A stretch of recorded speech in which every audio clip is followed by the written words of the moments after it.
Assalamualaikum warahmatullahi wabarakatuh. Perkenalkan teman-teman, ini Eureka Channel yang nantinya di channel ini akan membahas tentang seputar ilmu-ilmu kebidanan, materi-materi kebidanan yang mungkin nantinya bisa bermanfaat dan berguna untuk teman-teman sejawat bidan maupun adik-adik mahasiswa kebidanan ya, ataupun siapapun saja yang memang sedang memerlukan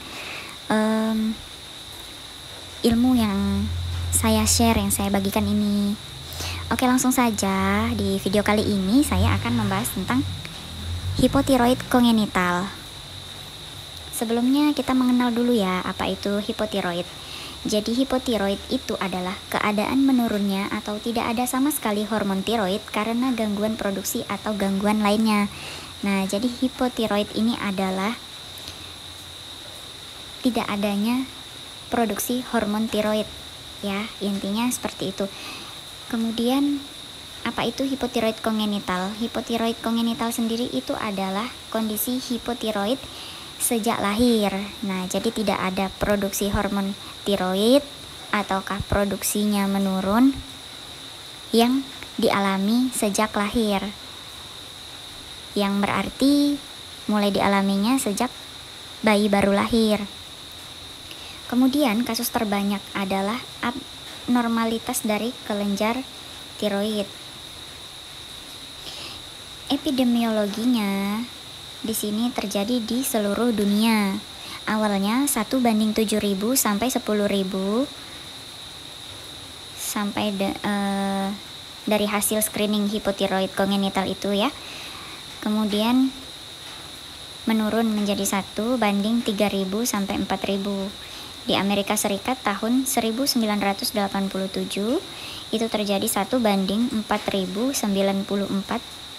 Di tahun 2002 menjadi 1:2.372 kelahiran hidup. Dan ini dipengaruhi oleh geografis, ras, etnis, dan jenis kelamin paling tinggi di ras Asia. Dan di Indonesia sendiri ini 1:2.740.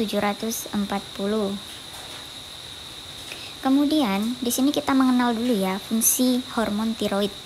Jadi di dalam tubuh kita ini selain hormon-hormon yang lain juga ada sebuah hormon yang penting, ya ini hormon tiroid. Nah, di sini fungsinya yang pertama adalah sebagai produksi energi, kemudian mengontrol suhu tubuh, pertumbuhan tulang dan perkembangan pubertas, dan yang terakhir sebagai perkembangan SSP atau susunan saraf pusat. Nah, jadi ini ada gambaran bagaimana hormon tiroid itu berkembang ya. Ini mulai dari newborn, itu bayi baru lahir, itu masih sedikit perkembangannya. Kemudian menuju 1 bulan, 2 tahun, dan seterusnya. Ini semakin banyak yang berkembang. Itu normalnya ya teman-teman. Kemudian di sini ada manifestasi klinisnya. Jadi ini bisa disebut sebagai seperti gejala bawaannya gitu ya. Nah, jadi ini yang pertama penurunan aktivitas fisik. Kemudian hipotonia atau porfiding, refleks menurun dan letargis. Makroglosia paviface atau wajahnya khas. Itu kalau sejak lahir ya, sejak newborn. Lama-kelamaan dia akan menunjukkan gejala yang terlihat. Kemudian hernia umbilikalis, ada mottling dan perut cembung, konstipasi, kulitnya pucat, kering dan dingin, rambut kasar, sutura lebar, ubun-ubun besar lambat menutup dan perawakan pendek, lambat tumbuh gigi dan kuku. Itu secara garis besar gejalanya ya teman-teman. Kemudian di sini kendala diagnosis dan terapi hipotiroid kongenital. Umumnya penderita tampak normal ketika lahir hingga 1-2 bulan pertama, sekalipun otak sudah mulai terganggu karena kekurangan hormon tiroid. Jika menunggu munculnya gejala, maka hipotiroid kongenital akan diketahui secara terlambat dan kerusakan otak bersifat irreversibel. Semakin lambat memulai pengobatan, IQ semakin menurun, gejala semakin jelas dan pertumbuhan juga terhambat. Nah, oleh karena itu penting dilakukan screening hipotiroid kongenital sejak lahir ya.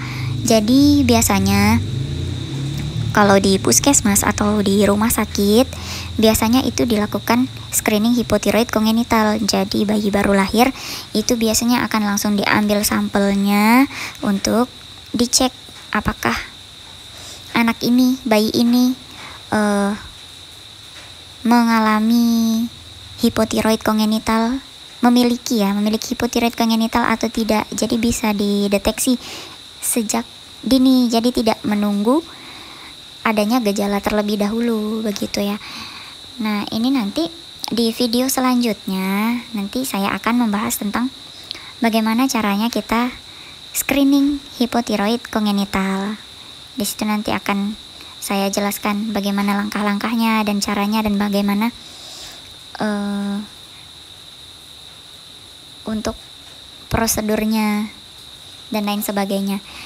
Apabila teman-teman masih kurang jelas tentang materi hipotiroid kongenital ini, bisa teman-teman tanyakan di kolom komentar ya. Nanti bisa saya bantu jawab pertanyaan teman-teman apabila kurang jelas.